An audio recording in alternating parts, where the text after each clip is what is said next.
जी dear student, आज हम जो हमारा सेकंड लेक्चर है मेयोसिस का, उसके बारे में हम डिस्कस करने जा रहे हैं। लास्ट टाइम हमने मेयोसिस 1 डिवीजन 1 को हमने डिस्कस किया था और डिवीजन 1 में हमने प्रोफेज 1 का लिप्टोटीन हमने डिस्कस किया था, ज़ाइगोटीन डिस्कस किया था। आज पकाइटीन, डिप्लोटीन और डायकाइनेसिस को हम डिस्कस करने जा रहे हैं। लास्ट लेक्चर प्रोफेज 1 में मेयोसिस 1 में प्रोफेज 1 हमने देखा था और हमने पढ़ा था ज़ाइगोटीन। ज़ाइगोटीन में आपको क्रोमोसोम डायोड नज़र आ रहे थे, साइनेप्सिस हो रहा था, होमोलोगस क्रोमोसोम्स एक दूसरे के करीब आ रहे थे और पेयरिंग कर रहे थे, जिसको हमने साइनेप्सिस कहा था। एक्चुअली मैंने यूँ तस्वीर बनाई थी, मगर इसके अंदर 2 क्रोमोसोम होते हैं, 2 क्रोमेटिड्स होते हैं, मीन्स 2 इसके अंदर DNA होते हैं।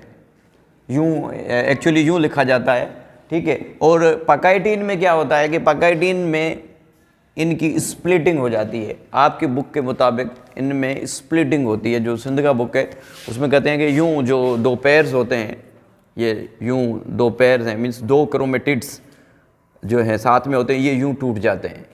जब यूँ स्प्लिटिंग होते हैं, एक 2 में टूटता है, तो इसका मतलब कि 4 एक में क्रोमेटिड्स नज़र आ रहे होते हैं। जब इसके अंदर यूँ स्प्लिटिंग होती है तो अब ये आपको जो ये 4 नज़र आ रहे हैं, इसको हम टेट्राड्स कहते हैं, ठीक है। क्या कहते हैं? टेट्राड्स, ठीक है। और इस टेट्राड्स में देखेंगे कि एक ये क्रोमेटिड, इसको हम कहेंगे नॉन सिस्टर क्रोमेटिड। ये लास्ट हमने डिस्कस किया था। और एक ही सेंट्रोमेयर के अंदर अगर 2 क्रोमेटिड हैं तो इनको हम कहेंगे सिस्टर क्रोमेटिड। यहाँ तक क्लियर है, ठीक है। तो डायोड, या जिसको हम बाइवोलेंट कह रहे थे, ज़ाइगोटीन में बना था, टेट्राड्स पकाइटीन में बन गया है। पकाइटीन आपके बुक के मुताबिक जो है, इसमें जो है स्प्लिटिंग होती है और टेट्राड्स बनते हैं सिंध के बुक के हिसाब से। मगर एक्चुअली होता यूँ है कि पकाइटीन में क्रॉसिंग ओवर हो जाती है। अब कुछ बुक्स ये कहती हैं कि जो क्रॉसिंग ओवर है वो स्टार्ट ज़ाइगोटीन से हो जाती है। होता यूँ है कि अगर मैं आपको बताऊं कि फॉर एग्जांपल ये 2 क्रोमेटिड हैं, एक क्रोमेटिड ये, एक क्रोमेटिड ये। अगर आप यूँ देखेंगे तो ये जो 2 उंगलियां हैं बीच वाली, आपको लग रहा है कि यहाँ पे क्रॉसिंग हो गई है, मीन्स आपको X नज़र आ रहा है, ये नज़र आ रहा है X। मगर अगर आप इस एंगल से देख रहे हैं तो आपको लगेगा कि ये क्रॉसिंग ओवर हो गई है। मगर अगर यूँ देखेंगे तो ये आपस में यूँ टच नहीं हुए हैं, ये क्रोमेटिड टच नहीं हुए, मीन्स इसका मतलब कि क्रॉसिंग ओवर स्टार्ट हो चुकी है ज़ाइगोटीन से। मगर ये क्रॉसिंग ओवर होती है किसमें? पकाइटीन में। पकाइटीन में क्रॉसिंग ओवर हो जाती है, यूँ ऐसे टच होगा। जहाँ पे क्रोमेटिड टच होंगे, इस टच पोर्शन को हम काइस्मेटा कहेंगे। क्या कहेंगे? काइस्मेटा कहेंगे। आपने अपने बुक के हिसाब से चलना है, तो आपके बुक के हिसाब से क्रॉसिंग ओवर या जो काइस्मेटा है उसकी फॉर्मेशन डिप्लोटीन में होती है। किसमें? डिप्लोटीन में। मगर काफ़ी बुक्स ये कह रही हैं कि ये जो क्रॉसिंग ओवर है या जिसको हम काइस्मेटा कह रहे हैं, ये स्टार्ट होती है कहाँ से? ज़ाइगोटीन से। मगर काइस्मेटा की फॉर्मेशन हो जाती है पकाइटीन में। ओके, क्लियर है? अब देखें, जो काइस्मेटा है, काइस्मेटा फॉर्मेशन टेक्स प्लेस होती है किसमें? पकाइटीन में। इसमें एंजाइमेटिक प्रोसेस होता है और इसमें जो एंजाइम लगता है, मीन्स एक क्रोमोसोम का क्रोमेटिड दूसरे क्रोमोसोम्स के ऊपर जब आता है और टच करता है, तो इसको हम टचिंग पोर्शन को हम काइस्मेटा कह रहे हैं। और इस एंजाइम को हम कह रहे हैं रिकॉम्बिनेज एंजाइम। क्या कह रहे हैं? Recombinase enzyme. अब यहाँ पे क्या होता है? एक्सचेंज ऑफ जेनेटिक मटेरियल होता है, मीन्स एक क्रोमोसोम से दूसरे क्रोमोसोम में जेनेटिक मटेरियल एक्सचेंज होगा, चेंज होगा। अब देखें, यहाँ पे एक मैंने ये क्रोमोसोम ब्लू कलर का बनाया है, दूसरा मैंने ब्लैक कलर का बनाया है। यहाँ पे देखेंगे कि यहाँ पे क्रॉसिंग ओवर हो गई है और ये जो टच पॉइंट है, यहाँ पे जो दोनों क्रोमेटिड्स आपस में टच हैं, इसको हम काइस्मेटा कह रहे हैं, चाइस्मेटा कह रहे हैं। ओके, तो ये क्रोमोसोम और ये क्रोमोसोम यूँ चाइस्मेटा की फॉर्मेशन पकाइटीन में हो जाती है। मगर आप अपने बुक को फॉलो करेंगे तो पकाइटीन में क्या हो रहा है? स्प्लिटिंग हो रही है और चाइस्मेटा डिप्लोटीन में हो रही है। कहाँ पे?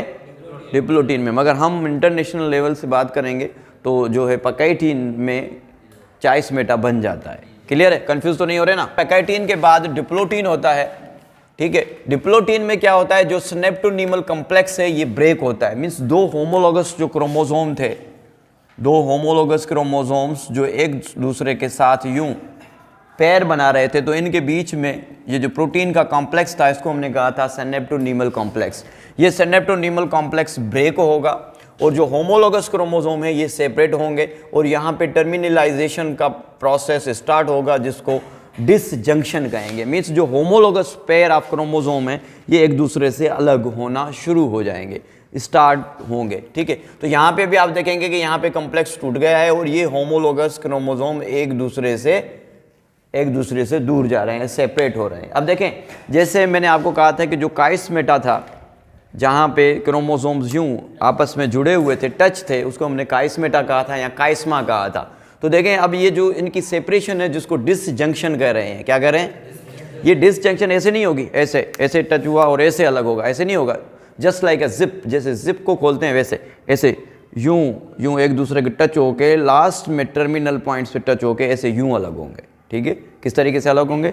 यूं, इस तरीके से ये अलग होंगे, ऐसे नहीं होंगे। ठीक है ना, ऐसे यूं टच करते हुए, कोने को टच करते हुए यूं अलग होंगे। तो इसको हम सेपरेशन कर रहे हैं, तो सेपरेशन डिप्लोटीन में स्टार्ट हो जाती है।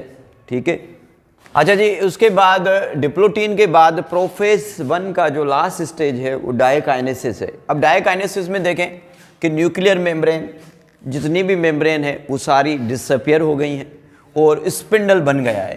क्या बना है?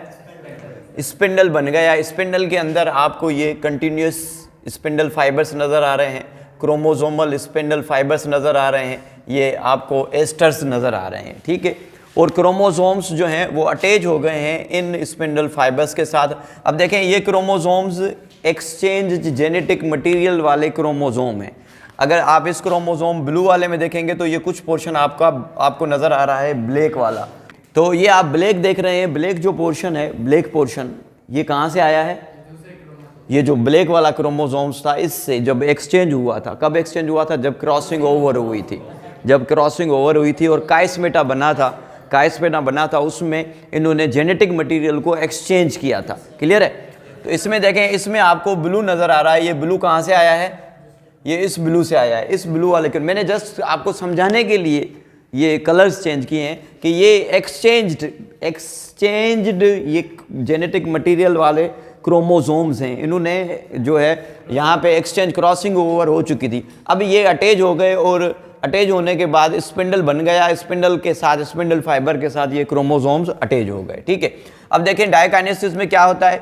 न्यूक्लियर मेम्ब्रेन डिसोसिएशन हो जाएगी, डिसअपियर हो जाएगी, एस्टर फॉर्मेशन टेक्स प्लेस, ये एस्टर बन जाएंगे। ठीक है, और स्पिंडल फाइबर्स अपेयर होंगे, ये जो स्पिंडल फाइबर्स हैं ये अपेयर हो जाएंगे।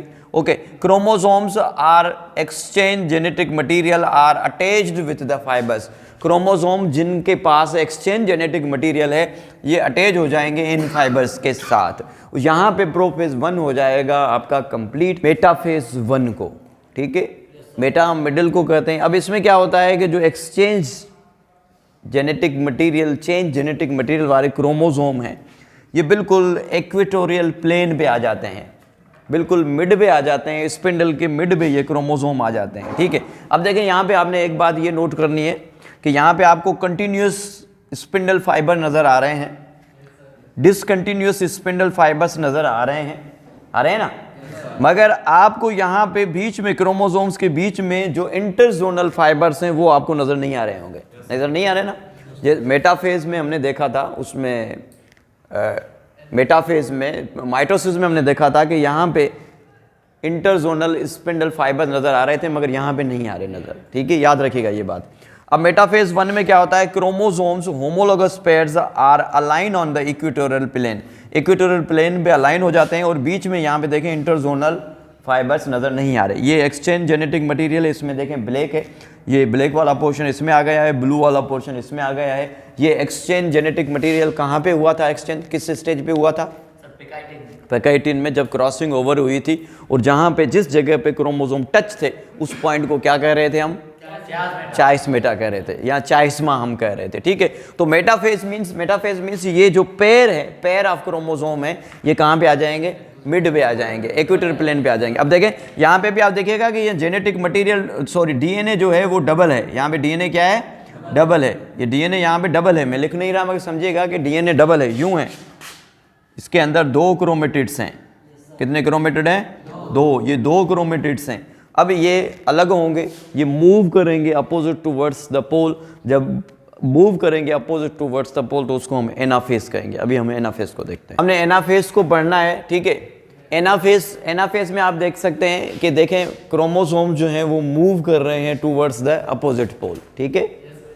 एनाफेज में ये जो पेयर ऑफ क्रोमोसोम है और ये इसके पास एक्सचेंज जेनेटिक मटेरियल है। देखें ये इसके यहाँ पे ब्लैक है तो यहाँ पे ब्लू आपको स्पॉट नज़र आ रहा है, और ये ब्लू है तो यहाँ पे आपको ब्लैक स्पॉट नज़र आ रहा है। एक्सचेंज जो क्रोमोसोम है, पेयर ऑफ क्रोमोसोम्स, ये मूव कर रहे हैं टूवर्ड्स द अपोजिट पोल। तो इसको, इस फेज को हम कहेंगे एनाफेज 1। क्या कहेंगे? एनाफेज। और यहाँ पे देखें इंटरजोनल फाइबर नहीं है। और यहाँ पे अच्छा, मैं अगर पूछूं कि माइटोसिस में एनाफेज में क्या हुआ था, वहाँ पे स्प्लिटिंग हुई थी सेंट्रोमेयर की, याद आ रहा है? मगर इसमें सेंट्रोमेयर की स्प्लिटिंग नहीं हो रही, जस्ट पेयर अलग हो रहे हैं। जस्ट क्या हो रहे हैं? पेयर। यहाँ पे अब आपको पता चल जाएगा कि कैसे हाफ जो है रिड्यूस होते हैं नंबर ऑफ क्रोमोसोम्स। अभी मैं आपको बताता हूँ, ठीक है। तो जो क्रोमोसोम्स के पेयर हैं वो सेपरेट होंगे, नो इंटरजोनल फाइबर्स फॉर्मेशन इनके बीच में, जैसे हमने देखा था किसमें? एनाफेज, मेटाफेज, इसका माइटोसिस का एनाफेज देखा था। तो यहाँ पे इंटरजोनल फाइबर्स बने थे, मगर यहाँ पे इंटरजोनल फाइबर नहीं बन रहे। नो स्प्लिटिंग ऑफ सेंट्रोमेयर, यहाँ पे सेंट्रोमेयर भी नहीं टूट रहा। हालांकि हमने देखा था कहाँ पे, कहाँ देखा था हमने? माइटोसिस में एनाफेज में देखा था कि यहाँ से यूं जो है सेंट्रोमेयर टूट रहा था, सेंट्रोमेयर स्प्लिट हो रहा था, मगर यहाँ पे सेंट्रोमेयर की स्प्लिटिंग नहीं हो रही, ठीक है। तो यहाँ पे यूं ख़त्म होता है एनाफेज 1। उसके बाद हम टीलोफेज 1 को देखेंगे। कैरियोकाइनेसिस का लास्ट स्टेज है टीलोफेज 1। टीलोफेज 1 में जब क्रोमोसोम्स पोल तक पहुँच जाएंगे तो यहाँ पे आपको स्पिंडल फाइबर नज़र आ रहा है? No sir. स्पिंडल फाइबर नज़र आ रहा है? यहाँ पे डिसअपियर हो जाएगा। यहाँ पे आपको न्यूक्लियर मेम्ब्रेन नज़र आ रही है?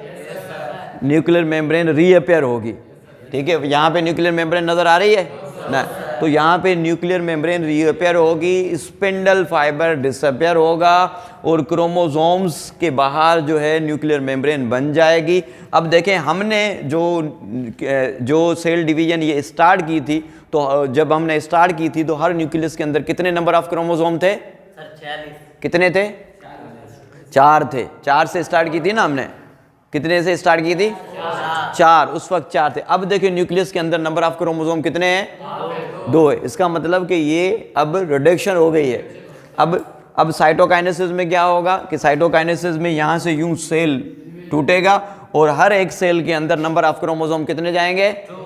2 जाएंगे। और स्टार्ट कहाँ से की थी? पेरेंट सेल में कितने थे क्रोमोसोम्स के नंबर?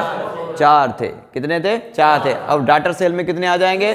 2। तो इसलिए हम इसको कहते हैं रिडक्शन डिवीजन। क्या कहते हैं? मियोसिस को रिडक्शन डिवीजन इसलिए कहते हैं। तो टीलोफेज में क्या हो रहा है?